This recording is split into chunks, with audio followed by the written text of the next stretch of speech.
ஆண்டவரும் இரட்சகருமாகிய இயேசு கிறிஸ்துவின் நாமத்தினாலே இந்த 10வது மாதத்திலும் காட் கோசேஸ் மினிஸ்ட்ரீஸின் யூடியூப் சேனல் வாயிலாக உங்கள் அனைவரையும் சந்திப்பதில் பெரும் மகிழ்ச்சி அடைகிறேன். தேவனாகிய கர்த்தர் இந்த ஆண்டு துவங்கி 9 மாதங்களை கடந்து 10வது மாதத்தில் கிருபையால் பிரவேசிக்க செய்திருக்கிறார். இந்த மாதத்திலே தேவனுடைய வல்லமையுள்ள கரத்தை எதிர்நோக்கி காத்திருப்போம். அவர் நமக்கு அற்புதங்களை செய்கிறவர்.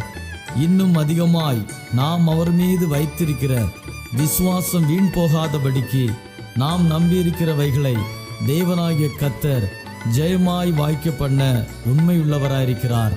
இப்படிப்பட்டதான காரியங்களிலே தேவனாகிய கர்த்தரை உறுதியாய் பற்றி கொள்வோம். எல்லா சூழ்நிலைகளிலும் நம்மையும் நம் குடும்பத்தையும் நடத்த தேவன் உண்மையுள்ளவராயிருக்கிறார். தேவனாகிய கர்த்தர் நம்மை கொண்டு தேசத்திலே நம் குடும்பங்களிலே பெரிய காரியங்களை செய்ய போகிறார். ஆகையால் பயப்படாதிருங்கள், திடன் கொள்ளுங்கள். உலகத்தை ஜெயித்தவர் நமக்குள்ளே வாசம் பண்ணுகிறார். ஆகையால் விசுவாசத்தில் நிலைத்திருப்போம்.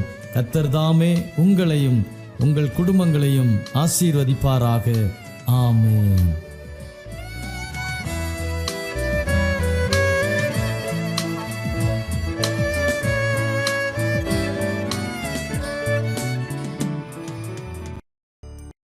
கர்த்தருடைய பரிசுத்த நாமம் மகிமைப்படுவதாக. ஆசீர்வாதமான இந்த நாளிலும் காட் கோசேஸ் மினிஸ்ட்ரீஸ் மூலமாக உங்களை சந்திப்பதில் பெருமகிழ்ச்சி அடைகிறேன். இப்பொழுதும் சிலுவையினால் உண்டாகும் ஆசீர்வாதங்களை பற்றி கொஞ்ச நேரம் ஆண்டவருடைய வார்த்தையை தியானிக்கலாம். சாபத்தின் அடையாளமாக கருதப்பட்ட சிலுவை இயேசுவின் மரணத்தினால் ஆசீர்வாதமாக்கப்பட்டது. இயேசுவின் இரத்தம் எந்த இடத்திலெல்லாம் சிந்தப்பட்டதோ அந்த இடமெல்லாம் ஆசீர்வதிக்கப்பட்டதாய் மாறினது. இன்றைய தியானத்திற்காக தெரிந்து கொள்ளப்பட்ட வேதப்பகுதி ஏசாயா தீர்க்கதரிசியின் புத்தகம் 53வது அதிகாரம் 5ஆம் வசனம். நம்முடைய மீறுதல்களின் நிமித்தம் அவர் காயப்பட்டு, நம்முடைய அக்கிரமங்களின் நிமித்தம் அவர் நொறுக்கப்பட்டார். நமக்கு சமாதானத்தை உண்டு பண்ணும் ஆக்கினை அவர் மேல் வந்தது. அவருடைய தழும்புகளால் குணமாகிறோம். இந்த வசனம் இயேசுவின் சிலுவை மரணத்தின் தியாகத்தன்மையை எடுத்து காட்டுகிறது. சிலுவையில் அவர் அடைந்த துன்பம் மற்றும் மரணத்தின் மூலம் நாம் அனைவரும் பாவ மன்னிப்பையும் சமாதானத்தையும் ஆவியாத்தும சரீரத்தில் சுகத்தையும் பெற்றுக்கொள்கிறோம். இயேசுவின் சிலுவை மரணம் மனுக்குலத்திற்கு கொண்டு வரும் ஆசீர்வாதத்தின் சாரத்தை இந்த வசனம் படம் பிடித்து காட்டுகிறது. நமது இரட்சகராகிய இயேசுவின் சிலுவை மரணம் துன்பத்திற்கு அடையாளமாய் மாத்திரமல்ல, அவருடைய தியாகத்தின் மூலம் நமக்கு வழங்கப்பட்ட ஆழமான ஆசீர்வாதங்களையும் உள்ளடக்கியது. சிலுவை என்பது வேதனையின் சின்னம் மட்டுமல்ல, நம்பிக்கை, மீட்பு, நல்லிணக்கம், மறுசீரமைப்பு ஆகியவற்றின் கலங்கரை விளக்கமுமாகும். இயேசுவின் சிலுவை மரணத்தால் நமக்கு கிடைக்கிற முக்கியமான சில ஆசீர்வாதங்களை இப்பொழுது நாம் தியானிப்போம். முதலாவது ஆசீர்வாதம் என்னவென்றால், சிலுவையினால் உண்டாகும் மீட்பு. கிறிஸ்துவின் தியாகத்தின் மூலம் நமக்கு வழங்கப்பட்ட மீட்பின் சக்தி வாய்ந்த நினைவூட்டலாக சிலுவை நிற்கிறது. இயேசு தமது மரணத்தின் மூலம் மனுக்குலத்தின் பாவங்களுக்காக முழு கிரயத்தையும் செலுத்தி நமக்கு மன்னிப்பையும் இரட்சிப்பையும் வழங்கினார். சிலுவையின் மீது சிந்தப்பட்ட இரத்தம் நமது மீட்பின் கிரயமாகவும் நம்முடைய மீறுதல்களை அழிக்கிறதாகவும் தேவனோடு நம்மை ஒப்புரவாக்குகிறதாகவும் இருக்கிறது. இயேசு சிலுவையில் செய்த தியாகத்தால் நாம் பாவத்தின் அடிமைத்தனத்திலிருந்து விடுதலையாக்கப்பட்டு பரலோக பிதாவின் அன்பின் அரவணைப்புக்கு உள்ளாகிறோம். நாம் ஏன் மீட்கப்பட வேண்டும்? மீட்கப்பட வேண்டியதன் அவசியம் என்ன? மீட்பின் அளவை நாம் முழுமையாக புரிந்து கொள்ளுவதற்கு முன் அதற்கான நமது தேவையை நாம் முதலில் அறிந்து கொள்ளுவது அவசியம். எல்லாரும் பாவம் செய்து தேவ மகிமையற்றவர்களானார்கள் என்று ரோமர் 3:23 சொல்லுகிறது. எல்லா ஆசீர்வாதத்திற்கும் ஆதாரமாயிருக்கிற தேவனிடமிருந்து பாவம் நம்மை பிரித்து ஆவிக்குரிய மரணத்திற்கு நம்மை ஆளாக்கினது. தேவனுக்கு விரோதமான நம்முடைய கலகம் நியாயத்தீர்ப்புக்கும் தேவனிடமிருந்து நிரந்தரமாக பிரிவதற்கும் நம்மை இட்டுச் சென்றது. இப்படிப்பட்ட பரிதாப நிலையில் இருந்த நம்மை மீட்டுக்கொள்ள தேவன் தாமாகவே கிரயம் செலுத்த முடிவெடுத்தார். சிதைந்து கிடந்த நம்மை மீட்டெடுப்பதற்காக தேவன் தம்முடைய ஒரே பேரான குமாரனாகிய இயேசுவை நம்முடைய பாவங்களுக்கான தண்டனையை சுமக்க அனுப்பினார். இதிலிருந்து தேவன் நம்மீது வைத்த அவருடைய ஆழமான அன்பை நாம் உணர்ந்து கொள்ள முடிகிறது. சிலுவை மரணம் இயேசுவின் தியாக அன்பின் இறுதி வெளிப்பாட்டை குறிக்கிறது. ஏனெனில் நம்முடைய மீட்பிற்கான கிரயத்தை செலுத்த இயேசு தாமாகவே விருப்பப்பட்டு தமது ஜீவனை கொடுத்தார். நம்மை தேவனோடு ஒப்புரவாக்கும் பொருட்டு தாங்கொண்ணா துயரத்தையும் அவமானத்தையும் அவர் சகித்தார். நம்முடைய பாவங்களின் பாரத்தை தமது தோள்களில் சுமந்தார். சிலுவையின் மூலம் பெறப்பட்ட மீட்பு என்பது பரிவர்த்தனை பரிமாற்றம் மட்டுமல்ல, அது தேவ கிருபையின் மறுரூபமாக்கும் செயலாகும். தம்முடைய மரணம் மற்றும் உயிர்த்தெழுதல் மூலம் இயேசு பாவம் மற்றும் மரணத்தின் அதிகாரத்தை உடைத்து நம்மெல்லாருக்கும் பாவ மன்னிப்பையும் ஒப்புரவாகுதலையும் புது வாழ்வையும் வழங்கினார். இத்தகைய ஆழ்ந்த அன்புக்கும் தியாகத்திற்கும் முன்பாக நம்முடைய பதில் என்னவாயிருக்க வேண்டும்? கர்த்தருடைய கிருபையை நாம் முழுமையாக சார்ந்திருந்து தேவன் நமக்கு அருளியிருக்கிற இரட்சிப்பாகிய நல்ல ஈவை நன்றியுணர்வோடும் தாழ்மையோடும் ஏற்றுக்கொள்ள வேண்டும். அதாவது பாவத்திலிருந்தும் சுயசார்பிலிருந்தும் விலகி கிறிஸ்துவின் ஆளுகைக்கு நம்முடைய வாழ்க்கையை முழு மனதுடன் ஒப்படைப்பதும், அவருடைய கட்டளைகளுக்கு கீழ்ப்படிந்து நடப்பதும், இயேசுவின் அன்பையும் சேவையையும் முன்மாதிரியாக கொண்டு அவரை பின்பற்றி இரட்சிப்பின் சுவிசேஷத்தை மற்றவர்களுடன் பகிர்ந்து கொள்வதுமாகும். இயேசு கிறிஸ்துவின் சிலுவையின் மூலம் நமக்கு கிடைத்த இரட்சிப்பை நாம் சிந்திக்கும் போது நம்முடைய இதயங்கள் நன்றியினாலும் துதியினாலும் பொங்கி வழியட்டும். தேவன் நம்மீது வைத்திருக்கின்ற அன்பின் ஆழத்தையும் நம் ஆத்துமாவின் மீது அவர் வைத்துள்ள அளவிட முடியாத மதிப்பையும் கண்டு நாம் வியந்து போவதை ஒருபோதும் விட்டுவிடக்கூடாது. மேலும் பரிசுத்த ஆவியானவரால் ஒவ்வொரு நாளும் கர்த்தர் நமக்கு அருளிய மீட்பின் வெளிச்சத்தில் நடந்து நீதியை நடப்பித்து சிலுவையில் இயேசுவின் தியாகத்தினால் உண்டாகும் மறுரூபமாக்கும் வல்லமையை குறித்து சாட்சியாயிருப்போம்.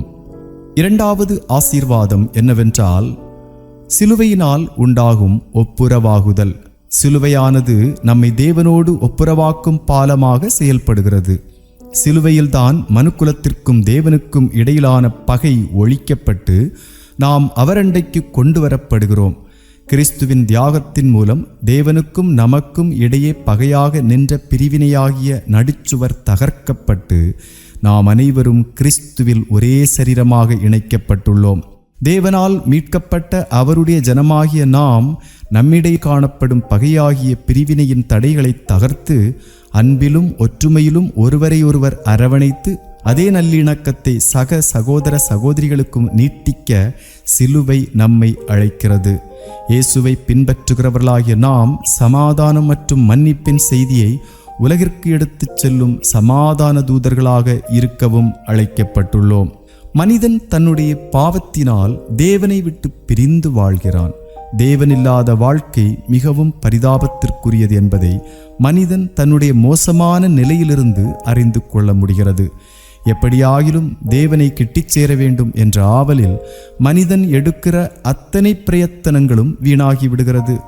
மனிதன் முயற்சிகள் பல செய்தும் அவனால் தன்னுடைய பாவ சுபாவத்திற்கும் தேவனுடைய பரிசுத்தத்திற்குமான இடைவெளியை சிறிதளவேனும் குறைக்க முடியவில்லை. தேவனுக்கும் மனிதனுக்கும் இடையிலான இந்த உறவு முறிவு வேதனையையும் துன்பத்தையும் நம்பிக்கையற்ற நிலையையும் கொண்டு வருகிறது.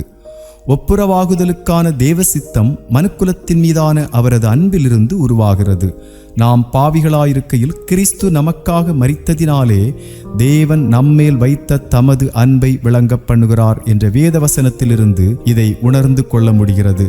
சிலுவையானது தேவனுடைய ஆழமான அன்பின் அடையாளமாகவும் அவருடனான நமது உடைந்த உறவை மீட்டெடுப்பதற்கான அவரது ஏக்கமாகவும் உள்ளது. இயேசு உலகத்தின் பாவங்களை தம்மீது ஏற்றுக்கொண்டு நாம் அடைய வேண்டிய ஆக்கினையை அவர் அனுபவித்தார். அதே வேளையில் தமது நீதியையும் கிருபையையும் நித்திய ஜீவனையும் நமக்கு வழங்கினார். இந்த பரிமாற்றம் நமது தகுதியின் அடிப்படையில் அல்ல, மாறாக தேவனுடைய கிருபை மற்றும் இரக்கத்தின் அடிப்படையில் அவரை விசுவாசிக்கும் அனைவருக்கும் இலவசமாக அருளப்படுகிறது. சிலுவையில் இயேசுவின் தியாகத்தின் மூலம் நாம் தேவனோடு ஒப்புரவாகுதலுக்கு உட்பட்டு அவருடனான சரியான உறவை மீட்டெடுக்கிறோம். ஒப்புரவாகுதலினால் தேவனுடைய பிள்ளைகளான நாம் இனி பாவத்திற்கு அடிமைகள் அல்ல, மாறாக நாம் அனைவரும் தேவனுடைய புத்திரர்களும் ராஜ்யத்தின் சுதந்திரருமாய் ஏற்றுக்கொள்ளப்படுகிறோம். இந்த ஒப்புரவாகுதல் சமாதானத்தையும் மகிழ்ச்சியையும் நம்பிக்கையையும் நமக்கு தருவதோடு தேவனுடைய அன்பையும் அவருடைய பிரசன்னத்தையும் நம்முடைய வாழ்வில் முழுமையாக அனுபவிக்கவும் அனுமதிக்கிறது. தேவனோடு ஒப்புரவாக்கப்பட்ட நாம் ஒருவரை ஒருவர் நேசிக்கவும், நாம் மன்னிக்கப்பட்டதைப் போல பிறரை மன்னிக்கவும், உடைந்த உறவுகளை குணப்படுத்தவும் அழைக்கப்படுகிறோம். சக மனிதர்களுக்கு அன்பையும் இரக்கத்தையும் வழங்குவதன் மூலம் சிலுவையின் மறுரூபமாக்கும் வல்லமையை நம்முடைய வாழ்வில் பிரதிபலிக்கிறோம். அன்பானவர்களே, இயேசுவின் சிலுவை மரணத்தின் மூலம் நமக்கு கிடைத்த ஒப்புரவாகுதல் நம் வாழ்க்கையையும் நம்முடைய நம்பிக்கையையும் தொடர்ந்து வடிவமைக்கும் ஒரு மகத்தான உண்மையாயிருக்கிறது. தேவகுமாரனாகிய இயேசு கிறிஸ்துவின் தியாகத்தின் மூலம் காட்டப்படும் தேவனுடைய அன்பின் ஆழத்தை நாம் சிந்திக்கும் போது அழிந்து போகும் உலகத்திற்கு நாம் பெற்றுக்கொண்ட நம்பிக்கை மற்றும் இரட்சிப்பின் செய்தியை பகிர்ந்து கொண்டு ஒப்புரவாகுதலின் தூதுவர்களாக வாழ பிரயாசப்படுவோம். நமக்கு வழங்கப்பட்ட தெய்வீக பரிமாற்றத்தை தழுவிக்கொண்டு தேவனோடும் சக மனிதர்களோடும் அன்பை வெளிப்படுத்தி வாழ்வோம். மூன்றாவது ஆசீர்வாதம் என்னவென்றால், சிலுவையினால் உண்டாகும் மறுசீரமைப்பு. சிலுவையினால் நமக்கு மீட்புண்டாகி நாம் தேவனோடு ஒப்புரவாக்கப்படுகிறோம் என்பதோடு நின்றுவிடாமல் இழந்து போனவைகளை மீட்டெடுக்கும் ஆசீர்வாதமும் இதனால் உண்டாகிறது. சிலுவையினால் நம்முடைய ஆவி ஆத்துமா சரீரத்தில் சுகம் கிடைக்கிறது. இயேசுவின் சிலுவை மரணத்தால் சிதைந்து போன நம்முடைய வாழ்க்கை பூரணமடைய வழி பிறக்கிறது. அத்துடன் நம்முடைய வாழ்க்கையை மறுசீரமைப்பதிலும் சிலுவை முக்கிய பங்காற்றுகிறது. இயேசுவின் நொறுக்கப்பட்ட சரீரம் புதிய வாழ்வுக்கு உயிர்த்தெழுந்ததைப் போலவே நம்முடைய வாழ்விலும் மாற்றத்தையும் புது வாழ்வையும் அனுபவிக்க நாம் அழைக்கப்படுகிறோம். சாபத்தின் அடையாளமாக கருதப்பட்ட சிலுவை இப்பொழுது நம்பிக்கையின் அடையாளமாக மாறுகிறது. நம்முடைய வாழ்க்கை எவ்வளவு மோசமான நிலையில் இருந்தாலும் நமது அலங்கோலம் அழகாகவும், துக்கம் சந்தோஷமாகவும், நம்பிக்கையின்மை நம்பிக்கையாகவும் மாற்றப்படுகிறது. மனிதனுடைய பாவத்தினால் கெட்டுப்போன ஒரு உலகத்தில் நாம் வாழ்ந்து கொண்டிருக்கிறோம். இந்த உலகம் வலி, துன்பம் மற்றும் பாவத்தால் நிறைந்திருக்கிறது. பாவம் உலகில் பிரவேசித்த தருணத்திலிருந்து மனுக்குலம் தேவனிடமிருந்து பிரிந்து சிதைந்து போன நிலைக்கு தள்ளப்பட்டது. இந்த முறிவின் தாக்கம் நமது உறவுகளிலும் சமூகங்களிலும் ஏன் நமக்குள்ளும் வெளிப்படுவதை நாம் காண்கிறோம். சிதைவுப்பட்ட நிலையில் இருக்கிற நாம் மறுசீரமைக்கப்பட வேண்டும் என்று ஏங்குகிறோம். ஆகிலும் நமக்கும் தேவனுக்கும் இடையில் பாவம் உருவாக்கிய இடைவெளியை குறைக்க நாம் இயலாதவர்களாய், முயற்சிகளில் தோற்றுப்போனவர்களாய் இருக்கிறோம். மேலும் நாம் பாவம் மற்றும் அதனால் ஏற்படும் விரக்தியின் சுழற்சியில் சிக்கித் தவிக்கிறோம். நாம் மறுசீரமைக்கப்படுவதற்கு ஒரே தீர்வு சிலுவையே. சிதைந்து போன வாழ்வை மறுபடியும் சீரமைக்க தேவன் தெரிந்தெடுத்த உபகரணம்தான் சிலுவை. சிலுவையானது தேவனுடைய அன்பின் அடையாளமாகவும் இழந்த அனைத்தையும் மீட்டெடுக்க அவர் விரும்புவதையும் குறிக்கிறது. இயேசுவின் சிலுவை மரணத்தின் மூலம் நாம் அவரோடு ஒப்புரவாகவும் நம்முடைய முறிவுகள் குணமடையவும் தேவன் வழி செய்தார். அன்பு மற்றும் மீட்பின் காட்சியை இயேசுவின் தியாகம் நம் கண் முன்னே கொண்டு வருகிறது. அன்பும் நீதியும் மிக ஆழமான வழியில் குறுக்கிடும் இடமே சிலுவையாகும். பாவமறியாத தேவகுமாரனாகிய இயேசு உலகத்தின் பாவங்களை மனமுவந்து தம்மீது ஏற்றுக்கொண்டதோடு அதற்கான தண்டனையையும் தாமே அனுபவித்தார். அவரது தியாகம் அவருடைய அன்பின் உச்சக்கட்ட வெளிப்பாடாகும். அந்த அன்பு எல்லையற்றதாகவும் நமக்காக ஜீவனை கொடுக்க ஆயத்தமானதுமாயிருந்தது. இயேசுவின் சிலுவை தியாகம் பாவ மன்னிப்பை வழங்குவது மட்டுமல்லாமல் நம் அன்றாட வாழ்விலும் மாற்றத்தை கொண்டு வருகிறது. இயேசுவின் மரணம் மற்றும் உயிர்த்தெழுதல் மூலம் நமக்கு புதிய வாழ்வு பிறக்கிறது. பாவத்தின் அடிமைத்தனத்திலிருந்து விடுதலையும் பரிசுத்த ஆவியானவரால் அதிகாரமும் நமக்கு கிடைக்கிறது. நமது வாழ்வின் உடைந்து போன பகுதிகளை செப்பனிட்டு சீர்படுத்தவும், உறவுகளை மீட்டெடுக்கவும், கிறிஸ்துவின் சாயலாக நம்மை மாற்றவும் இயேசுவின் சிலுவை மரணத்திற்கு வல்லமை உள்ளது. இயேசுவின் இரத்தத்தால் மீட்கப்பட்டு கிறிஸ்துவை பின்பற்றுகிறவர்களாகிய நாம் அனுதினமும் நம்முடைய சிலுவையை எடுத்துக்கொண்டு அவரை பின்பற்ற அழைக்கப்படுகிறோம். இதன் பொருள் என்னவென்றால், இயேசுவிடம் நம் வாழ்க்கையை முழுமையாக அர்ப்பணித்து அவருடைய மீட்பின் பணியை நம் இதயங்களில் வேரூன்றச் செய்து உலகில் அவருடைய மறுசீரமைப்பின் கருவிகளாக வாழ்வதும் ஆகும். பிரியமானவர்களே, சிலுவையின் ஆழமான உண்மையை ஒருபோதும் நாம் மறந்துவிடக்கூடாது. இயேசுவின் தியாகத்தினால் நாம் மீட்கப்பட்டு தேவனோடு ஒப்புரவாக்கப்பட்டு மறுபடியும் சீரமைக்கப்பட்டவர்களாய் ஒரு புதிய வாழ்வை பெற்றிருக்கிறோம். சிலுவையினால் கிடைக்கும் இந்த ஆசீர்வாதங்களை பற்றி சிந்திக்கையில் கிறிஸ்துவின் தியாகத்தின் மூலம் நமக்கு கிடைத்த இந்த உன்னத அன்பை நினைவில் கொள்வோம். கேட்போர் அனைவருக்கும் இந்த இரட்சிப்பின் நற்செய்தியை பிரகடனப்படுத்தி சிலுவையின் நற்செய்தியை எப்பொழுதும் நம்முடன் எடுத்துச் செல்வோமாக. இயேசு கிறிஸ்துவின் சிலுவையின் மூலம் நமக்கு அருளப்பட்ட ஆழமான ஆசீர்வாதங்களை பிரதிபலிக்கும் வாழ்க்கை வாழ்வோம். ஜெபம் செய்வோம். அன்பின் பரலோக பிதாவே, இந்த நாளிலும் நீர் எங்களோடு பேசின உம்முடைய நல்ல வார்த்தைகளுக்காக ஸ்தோத்திரம். சிலுவையினால் உண்டாகும் ஆசீர்வாதங்களை குறித்து இந்த நாளில் தியானிக்க நீர் அருளின கிருபைக்காக உமக்கு ஸ்தோத்திரம். இந்த வார்த்தைகளை கேட்ட அனைவருடைய வாழ்க்கையிலும் ஒரு பெரிய மாற்றம் உண்டாகத்தக்கதாக கிரியை செய்வீராக. இயேசுவின் நாமத்தில் ஜெபிக்கிறோம் எங்கள் ஜீவனுள்ள நல்ல பிதாவே, ஆமென். கர்த்தர் தாமே நம் அனைவரையும் ஆசீர்வதித்து காப்பாராக.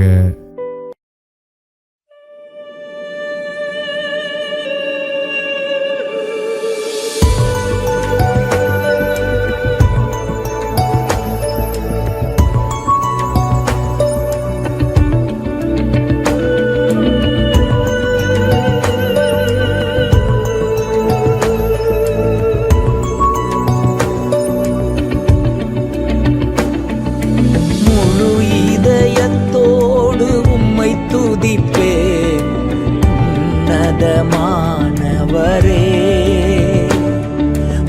அதிசயங்கள் எல்லாம் எடுத்துரைப்பேன். அதிசயமானவரே,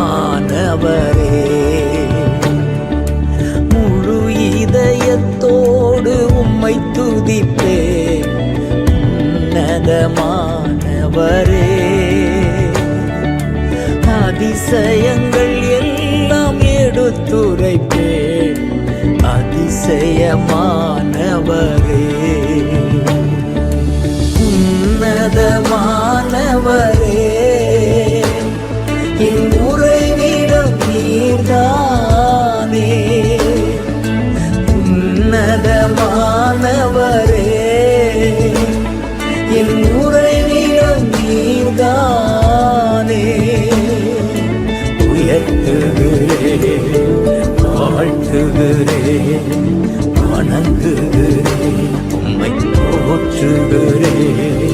முழு இதயத்தோடு உம்மை துதிப்பேன். உன்னதமானவரே,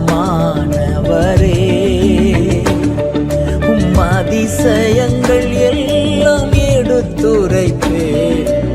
அதிசயமானவரே,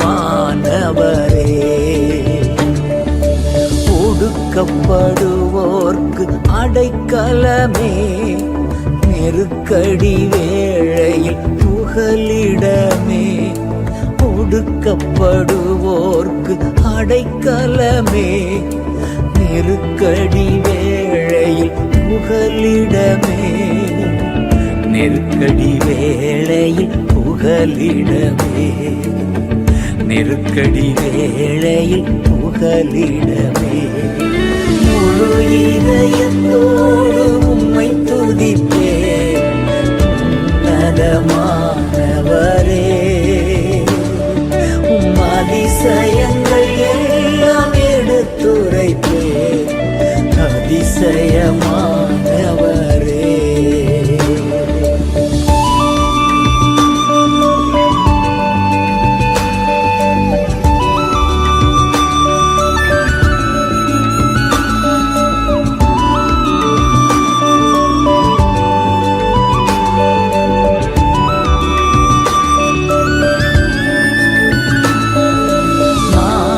தேடி வரும் மனிதர்களை தகப்பன் கைவிடுவதே இல்லை. நாடி தேடி வரும் மனிதர்களை தகப்பன் கைவிடுவதே இல்லை.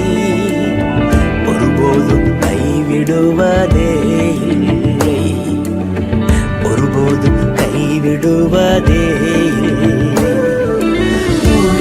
இதயத்தோடு